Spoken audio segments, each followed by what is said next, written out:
कैसे हैं आप सभी। एंड आज का दिन जो है वो आज का दिन Thursday 5 December 5 December Thursday and 2024। तो फिर आज मैं करने क्या वाला हूँ, तो आज मैं किताब पढ़ूँगा। एपीजे अब्दुल कलाम की किताब एपीजे अब्दुल कलाम की किताब मैं पढ़ूँगा। और जहाँ से मैंने छोड़ा था वहाँ से मैं पढ़ना स्टार्ट करूँगा। ठीक है, तो मेरे पास एक डायरी है जिसमें मैंने लिखा है कि मैंने कहाँ से छोड़ा था पढ़ना किताब और कहाँ से मुझे पढ़ना है।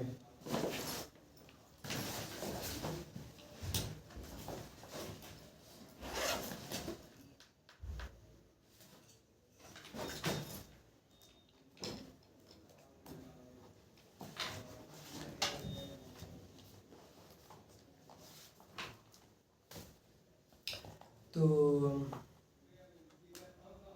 ये मेरी डायरी है और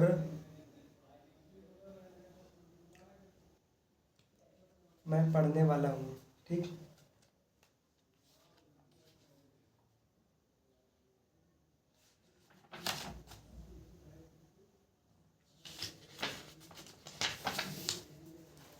पेज नंबर 78 और जिसका शीर्षक द फ्रेसेस का नाम है आप अद्वितीय हैं, यू आर यूनिक।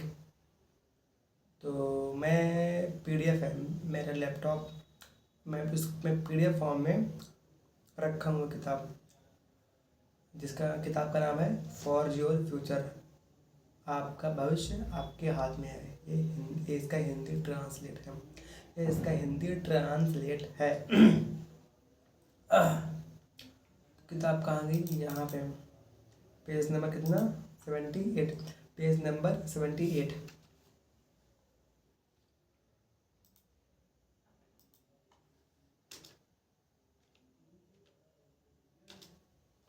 अद्वितीय है आप ना।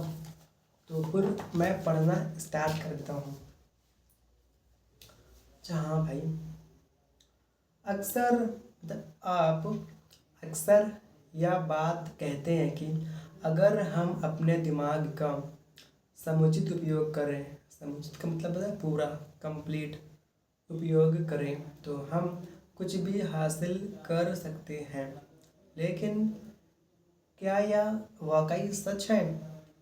क्या औसत क्षमता वाले मेरे बच्चे क्या औसत क्षमता वाले मेरे बच्चे के लिए क्या संभव है कि वह सचिन तेंदुलकर के समान खेले, कि वह सचिन तेंदुलकर के जैसे खेले, अथवा धन कमाने में अंबानी बंधुओं की बराबरी कर सके। धन कमाने में अंबानी बंधुओं मतलब अंबानी लोगों की बराबरी कर सके। मुझे इस पर विश्वास नहीं होता, मुझे इस पर विश्वास नहीं होता। मैं सोचती हूँ कि महानता जो कि योग्यता, प्रतिभा और कौशल का एक मिला जुला स्वरूप है। वह कुछ लोगों में जन्मजात होती है और या भी उत्तम अनुवांशिकी विरासत और संवेदनशील गुणों वाले कुछ एक चुनिंदा व्यक्ति ही महानता की ऊंचाइयों तक पहुंच सकते हैं। इसका अर्थ यही है हुआ कि सभी व्यक्ति गांधी जी जैसे भले या विक्रम साराभाई जैसे प्रतिभाशाली नहीं हो सकते। महान व्यक्तियों में जन्मजात ही कुछ ऐसा विशेष होता है जो अन्य लोगों में नहीं होता। यह उनका एक आकर्षण अथवा करिश्मा है, या उनके देखने का ढंग, या प्रभावशाली व्याख्यान देने की योग्यता हो सकती है। लेकिन चाहे जो हो, ऐसा लगता है कि यह कोई ऐसी चीज़ है जिसे कोई व्यक्ति अपने अंदर विकसित नहीं कर सकता। या तो यह आप में होंगी या नहीं होंगी। हाँ, यदि आपका भी परिवार होता तो हम देख पाते कि आपके बच्चों को आपके समान प्रतिभा विरासत में मिली है या नहीं। लेकिन चूंकि ऐसा है नहीं, इसलिए मैं आपसे यह प्रश्न पूछ रही हूँ।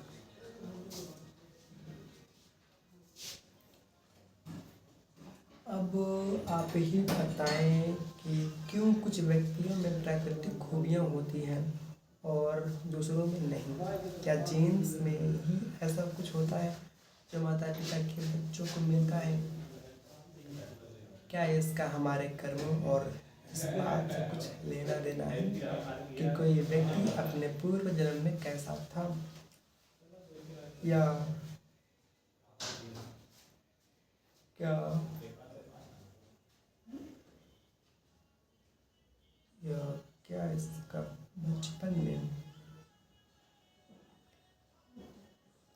या क्या इसका बचपन में उनकी परवरिश के साथ कोई संबंध है, या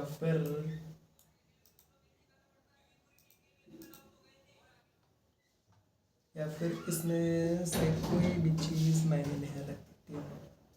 मेरे विचार से तो महान बनना तब तक निरर्थक और खोखला है जब तक इससे किसी का फ़ायदा ना हो। मैं खुद बहुत तनाव में हूँ क्योंकि मुझे नहीं लगता कि मेरा जीवन जहाँ और जैसा होना चाहिए था वहाँ और वैसा है। क्या आपने कभी अपने आप से प्रश्न किया है कि आप आज जो कुछ है, आपने इससे अलग कभी कुछ होने की इच्छा की?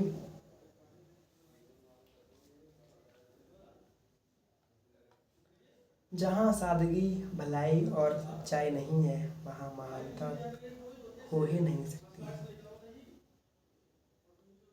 लियो लोत्साय लो तोल्स्ताय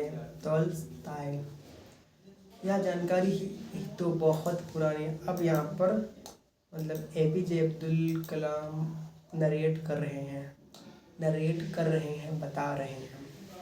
यह जानकारी तो बहुत पुरानी है कि हमारा कद, हमारी आँखों और बालों का रंग, हमारी त्वचा की संगत और रंगत जैसे शारीरिक गुण और कुछ खास बीमारियों की वजह विरासत में मिले जीन्स होते हैं। जो दूसरे शारीरिक लक्षण अगर उनकी वजह साफ ना हो तो वह भी हमारे जैविक माता पिता की अनुवांशिक बनावट से प्रभावित लगते हैं।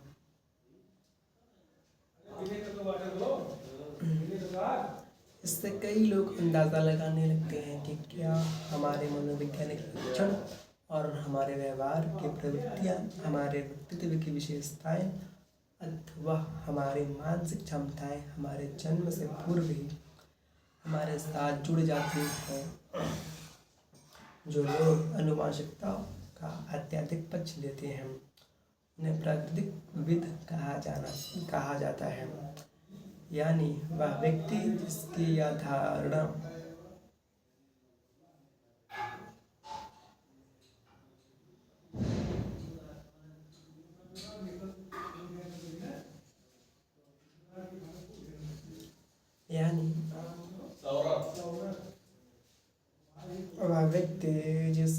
धारणा हो कि मनुष्य में कुछ विशेष कौशल या क्षमताएं जन्मजात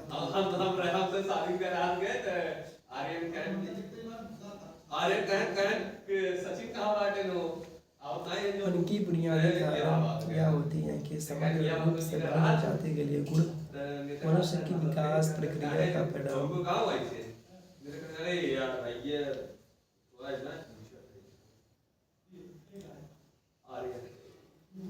उनकी बुनियादी धारणा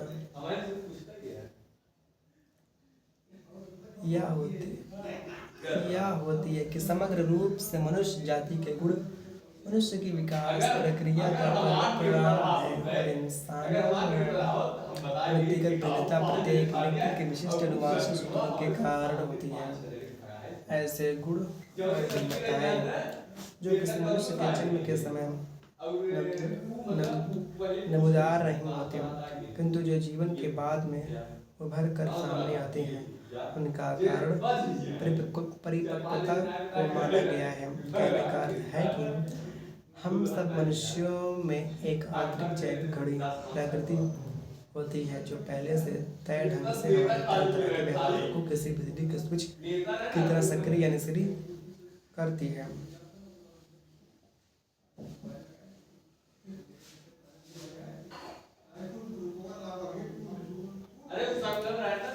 इस श्रेणी में दूसरे सिरे पर आते हैं पर्यावरणविद।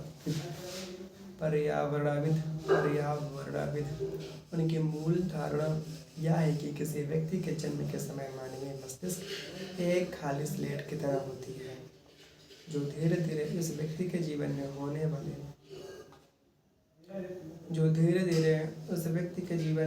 वाले अनुभवों से भर जाती हैं।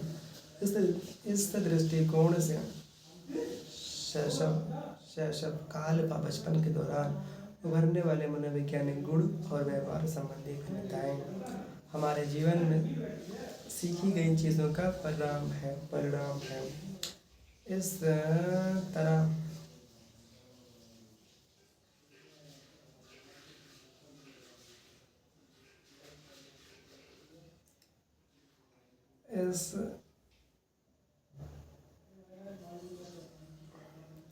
इस तरह आपकी परवरिश कैसी हुई है, इसका संबंध बचपन में आपके विकास के मनोवैज्ञानिक पहलुओं पर निर्भर करता है, जबकि परिपक्वता की अवधारणा केवल विकास के जैविक या शारीरिक पहलुओं पर लागू होती है। इसलिए जब शिशु में मोहभाव उत्पन्न होता है, तो इसका अर्थ है कि वह अपने परिवार वाले से पाए गए स्नेह व ध्यान का उत्तर दे रहा होता है।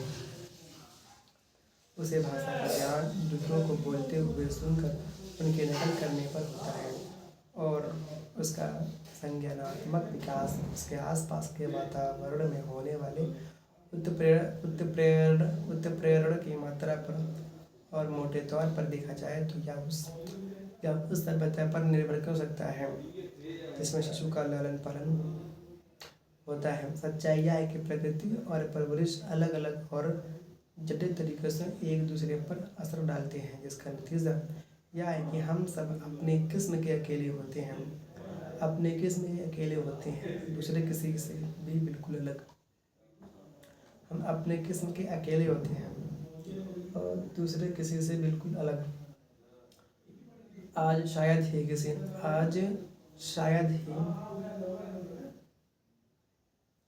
किसी व्यक्ति के प्रगति या पालन पोषण में से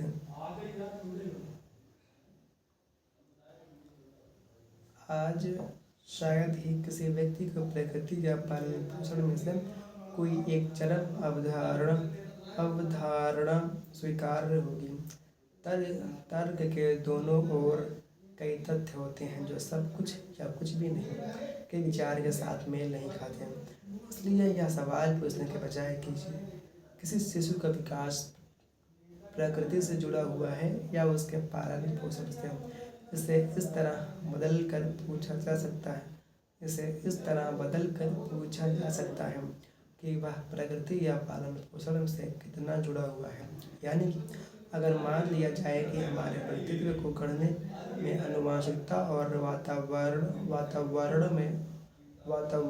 वातावरण दोनों की ही भूमिका होती है, तो इनमें ज़्यादा महत्व किसका है? किंतु मेरे विचार में कितने का सवाल भी एक गलत सवाल है। उदाहरण के लिए बुद्धि को ही ले लें। मानवीय व्यवहार की अधिकांश किस्मों की तरह बुद्धि एक जटिल बहुआयामी तथ्य है जो कई प्रकार से अपने आप को प्रदर्शित करती है। प्रश्न: कितना में यह मान लिया जाता है कि परिवर्तनशीलता को संख्यात्मक रूप से व्यक्त किया जा सकता है और विवादास्पद विषयों को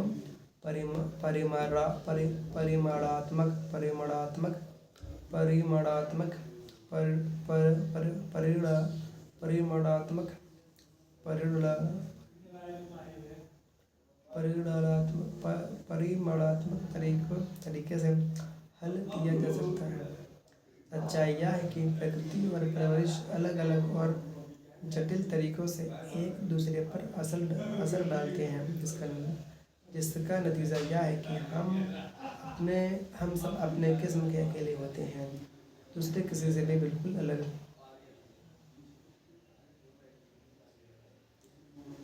अगर ऐसा नहीं होता तो यह कैसे संभव है कि एक ही माता पिता के बच्चे अलग अलग शक्ल, सूरत और फितरत के हों।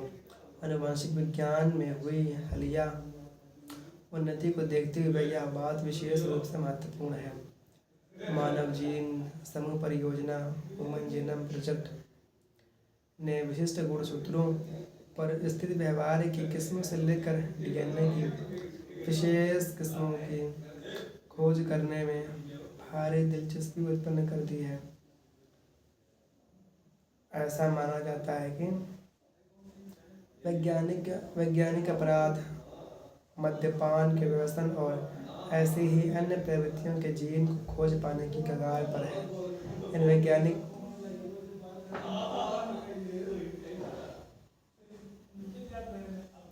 वैज्ञानिक खोजों का दुरुपयोग न हो, यह सुनिश्चित करने के लिए इस तत्व को समझने की बड़ी आवश्यकता है कि जीव विज्ञान सांस्कृतिक संदर्भों और लोगों द्वारा अपने जीवन को जीने के तरीकों जैसे व्यक्तिगत विकल्पों को भी प्रभावित करता है। व्यक्तिगत गुणों से संबंधित इन भिन्नताओं और मानव व्यवहार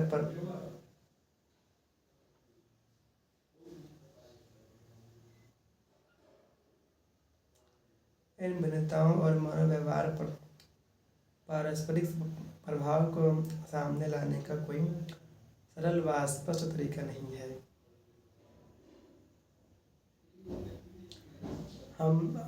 हम में से हर एक अपने आप में अलग है, विशिष्ट है, ख़ास है। आपको अपनी इस विशिष्टता का आनंद लेना चाहिए। आपको किसी दूसरे की तरह होना या दिखावा करने की ज़रूरत नहीं। अपने विशिष्टता को संजो कर रखें। यह एक ऐसा तोहफा है जो कुदरत ने सिर्फ आपको दिया है।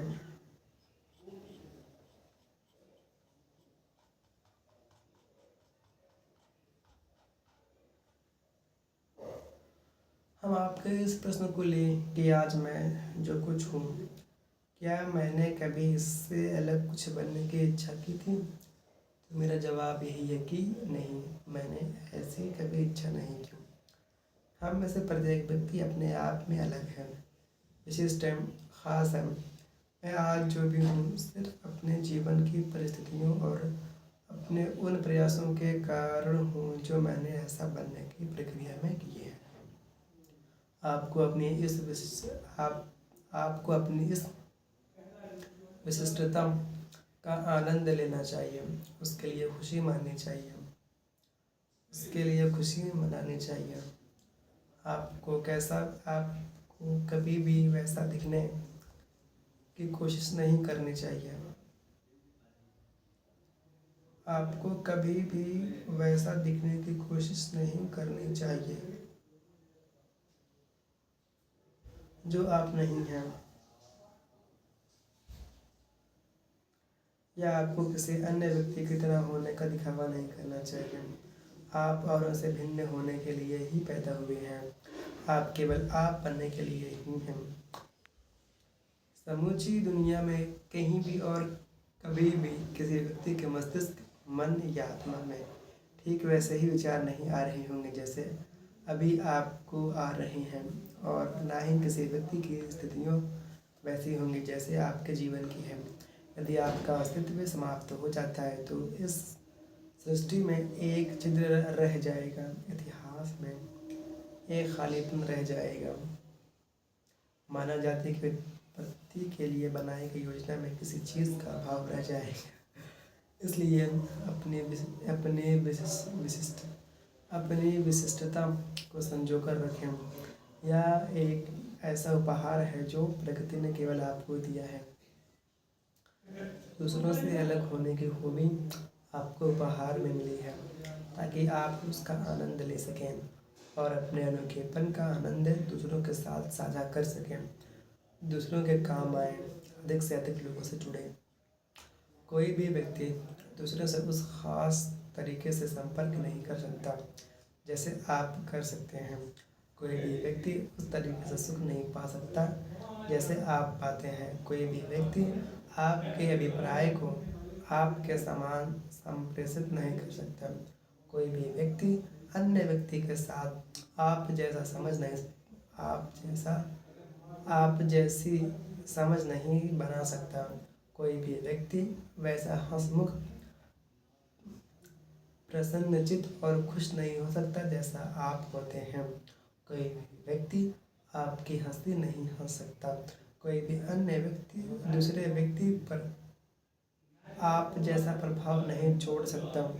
इसलिए अपनी विशिष्टता को बनावट को दूसरे के साथ साझा करें। इसे अपने परिवार, अपने मित्रों और उन लोगों में उन्मुक्त भाव से प्रसारित होने दें जिन्हें आप जीवन की भागदौड़ और भीड़ भाड़ में मिलते हैं। बेशक आप कोई भी हो और कहीं भी हो, दूसरों के काम आए। अपने जीवन को जितना विस्तार दे सके दे डालें। अग्नि की उड़ान। अब मैंने ये पढ़ किया। अब मैंने यहाँ जो चीज़ मैंने पढ़ना स्टार्ट किया था, क्या था? अद्वितीय है आप, यू आर यूनिक। तो मैंने उसके बारे में पढ़ लिया। अब आगे जो का चैप्टर है, उसके बाद का जो चैप्टर है, अग्नि की उड़ान, wings of fire. Wings of fire.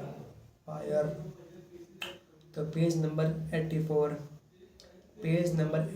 पर है अग्नि की उड़ान। तो मैं इसको कल पढ़ूंगा, ठीक है। आज है 5 दिसंबर 2024, मतलब 5 दिसंबर है। तो मैं इसको कल 6 दिसंबर को पढ़ूंगा, ठीक है।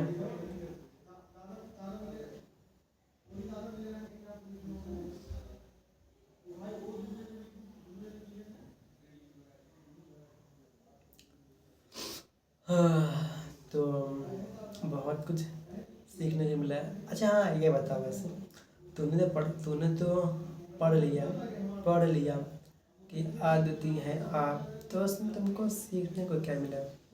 तुमने क्या सीखा, क्या पाया?